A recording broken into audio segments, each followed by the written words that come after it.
Setelah badai mereda, Iran akhirnya punya ruang untuk berpikir.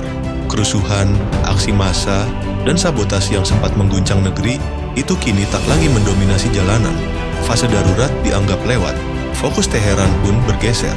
Bukan lagi memadamkan api, melainkan menelusuri siapa yang menyalakannya. Dari penyelidikan internal, satu dugaan menguat, keterlibatan intelijen asing. Nama Mossad, Badan Intelijen Israel, mencuat ke permukaan. Bagi Iran, ini bukan tuduhan ringan. Mossad dikenal sebagai aktor berpengaruh dengan jejak panjang operasi rahasia lintas negara. Namun, ironi muncul hampir bersamaan. Saat Teheran menuding campur tangan dari luar, Israel justru diguncang dari dalam. Ribuan warganya turun ke jalan menuntut Perdana Menteri Benjamin Netanyahu lengser. Tekanan publik membesar, stabilitas politik Israel ikut terguncang. Dari sini, pertanyaan tak terhindarkan. Apakah ini sekadar dinamika domestik Israel, atau ada pesan tersembunyi bahwa tekanan bisa berbalik arah?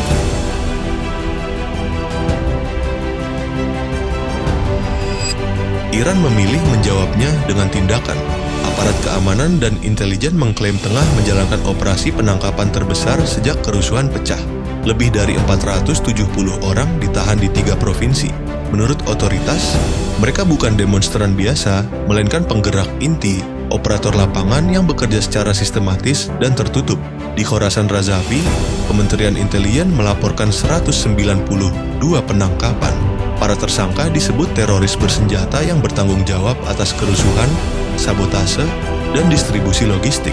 Narasi resmi Teheran menekankan satu hal, kekacauan ini bukan reaksi spontan, melainkan operasi dengan struktur dan komando. Penindakan berlanjut ke Lorestan. IRGC mengumumkan 134 orang diamankan. Mereka dituding sebagai pemimpin jaringan dan agen lapangan yang, menurut Iran, mendapat dukungan Amerika Serikat dan Israel. Perannya bukan sekadar menggerakkan massa, tetapi menjadi penghubung ke jaringan luar negeri. Di Zanjan, kepolisian menahan 150 orang lainnya. Mereka diidentifikasi sebagai pimpinan sel lokal, mengatur mobilisasi, memicu kerusuhan, dan merusak komunikasi. Lapisan paling sensitif kemudian dibuka. 2 tersangka diklaim anggota Mujahedin Ekal, kelompok yang lama dituduh memiliki relasi strategis dengan Israel dan AS.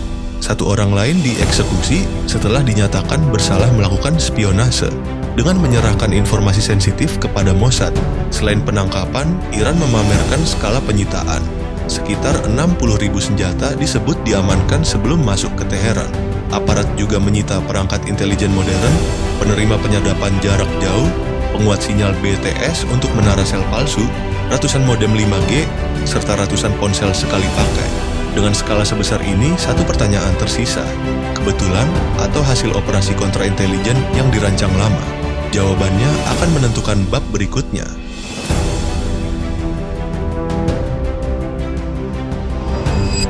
Menurut versi Teheran, kunci pembongkaran jaringan kerusuhan itu bukan semata operasi lapangan, melainkan perang di ranah pikiran. Nama yang mereka sebut berada di pusatnya adalah Handala, kelompok peretas yang kerap diasosiasikan dekat dengan kepentingan Iran. Handala mengklaim berhasil menembus sistem dan membocorkan dokumen internal berisi lebih dari 600 nama individu yang disebut memiliki keterkaitan dengan Mossad, baik sebagai pelaku langsung maupun simpul pendukung kerusuhan. Namun bagi Iran, peretasan hanyalah permukaan.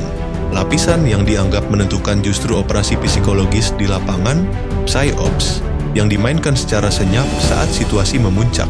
Di puncak kerusuhan, Teheran mengambil langkah drastis, mematikan internet nasional. Di luar negeri, keputusan ini dibaca sebagai upaya membungkam arus informasi. Tapi narasi resmi Iran berbeda. Menurut mereka, pemutusan internet adalah alat pemisah, cara memisahkan warga biasa dari aktor dengan kepentingan khusus, termasuk yang diduga terhubung dengan intelijen asing. Logikanya sederhana, tetapi dampaknya presisi. Ketika jaringan nasional padam, mayoritas warga otomatis terputus. Tidak ada pilihan. Namun, bagi pihak yang tetap membutuhkan komunikasi, offline bukan opsi. Mereka akan mencari jalur alternatif. Salah satu yang paling jelas, Starlink. Di titik inilah jejak mulai terlihat. Starlink beroperasi melalui satelit U-band dan transmisi semacam itu selalu meninggalkan emisi. Dalam kondisi normal, sinyal-sinyal ini bercampur dengan lalu lintas digital lain. Namun, ketika internet nasional benar-benar mati, setiap koneksi satelit justru tampil mencolok. Artinya, siapapun yang tetap online bukan sedang bersembunyi, melainkan menandai posisinya sendiri. Bagi Iran, ini bukan kebetulan teknis, melainkan umpan.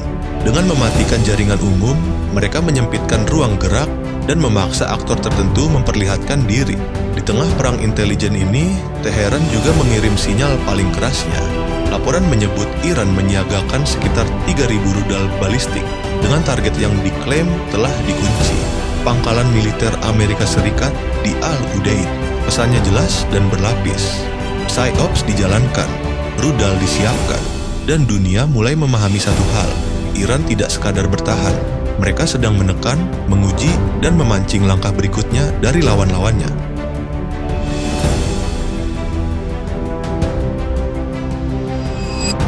Di tengah tuduhan spionase yang kian keras dan suhu kawasan yang melonjak cepat, Rusia justru mengambil posisi yang berlawanan dengan ekspektasi banyak pihak. Alih-alih memperkeruh keadaan, Moskow bergerak sebagai penahan eskalasi. Presiden Vladimir Putin dilaporkan menjalin komunikasi langsung, secara terpisah, dengan pemimpin Iran dan Perdana Menteri Israel. Inti pesannya sederhana namun tegas. Menahan diri, meredam tensi, dan memberi ruang bagi diplomasi. Bukan konfrontasi militer yang berisiko menjalar menjadi perang regional. Bagi Rusia, konflik terbuka antara Iran dan Israel bukan urusan dua negara semata. Ledakan perang di Timur Tengah berpotensi menjalar ke Suriah, mengganggu jalur energi global, dan menyeret kepentingan strategis Rusia ke dalam pusaran konflik yang jauh lebih berbahaya. Karena itu, Moskow mencoba memainkan peran penyeimbang, menarik rem sebelum ketegangan melampaui titik kendali. Namun peran ini punya batas. Putin masih memiliki kanal komunikasi dengan Teheran dan Tel Aviv. Tetapi situasinya berubah drastis ketika Amerika Serikat masuk dalam persamaan. Washington bukan sekadar pengamat, melainkan aktor dengan kehadiran militer langsung dan kepentingan strategis yang besar di kawasan. Disinilah gesekan muncul. Ketika Rusia berupaya menurunkan tensi, Iran dan Amerika justru kembali saling berhadapan di ambang benturan baru.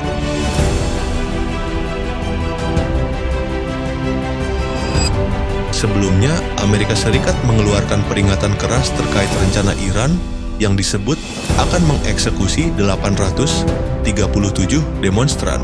Teheran memang dilaporkan menahan atau membatalkan eksekusi massal tersebut, namun sikap resminya tetap tegas. Proses hukum akan berjalan bagi siapapun yang dianggap memiliki keterkaitan dengan Mossad dan Amerika Serikat. Bagi Iran, ini bukan isu hak asasi manusia, melainkan persoalan keamanan nasional. Ketegangan meningkat saat Iran merespons pernyataan Donald Trump yang menyebut akan mengeksekusi Ayatollah Ali Khamenei. Reaksi Teheran tanpa kompromi. Setiap tindakan terhadap pemimpin tertinggi Iran akan dianggap sebagai deklarasi perang. Tidak ada ruang tafsir. Menyentuh simbol tertinggi negara berarti membuka pintu perang terbuka. Masalahnya, peringatan itu tampaknya tidak sepenuhnya diindahkan. Amerika Serikat justru memperluas kehadiran militernya secara signifikan di sekitar Iran. Bahkan, menurut sejumlah klaim, skala pengerahan ini disebut melampaui total kekuatan AS pada Perang Teluk I, Perang Teluk II, dan Perang Irak jika digabungkan. Langkahnya konkret. 12 unit C-17 Globemaster ditempatkan di pangkalan-pangkalan yang mengitari Iran. Satu pesawat mampu mengangkut hingga 77 ton. Senjata, kendaraan, sistem rudal, atau logistik tempur. Namun ini bukan sekadar operasi angkut. Yang disiapkan adalah paket perang lengkap. Pengintaian dan pemantauan berjalan 24 jam, AWACS mengawasi dari udara, electronic warfare disiagakan, drone, jet tempur, hingga bomber masuk dalam satu rangkaian. Pengisian bahan bakar udara telah disiapkan untuk operasi jarak jauh. Di laut, aircraft carrier dan kapal selam nuklir ikut memperkuat posisi. Melihat polanya, sulit menyebut ini latihan rutin. Yang terlihat justru perubahan postur militer.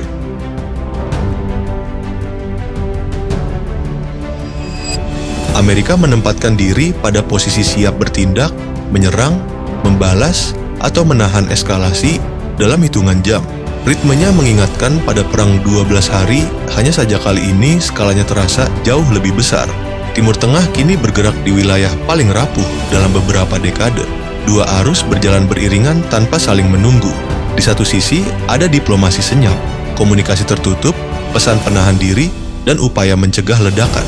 Di sisi lain, ada fakta keras di lapangan, pasukan telah digeser, senjata siaga, dan konflik lama belum pernah benar-benar selesai. Washington tampak menurunkan nada. Trump terlihat melangkah setengah mundur, seolah ingin meredam ketegangan. Namun perubahan bahasa tidak otomatis menghentikan mesin, sementara kata-kata diperhalus, persiapan militer tetap bergerak, terukur, dan konsisten. Iran memahami sinyal itu tanpa ilusi. Penurunan tensi di permukaan tidak berarti ancaman menghilang. Karena itu, status siaga tetap penuh. Rudal disiapkan bukan sebagai provokasi, melainkan sebagai pernyataan tegas. Teheran tidak akan menunggu serangan pertama sebelum bereaksi.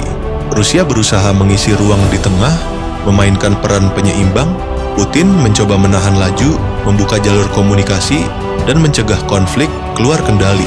Namun diplomasi punya batas, terutama ketika para pemain besar berpikir dengan logika kekuatan, bukan kepercayaan.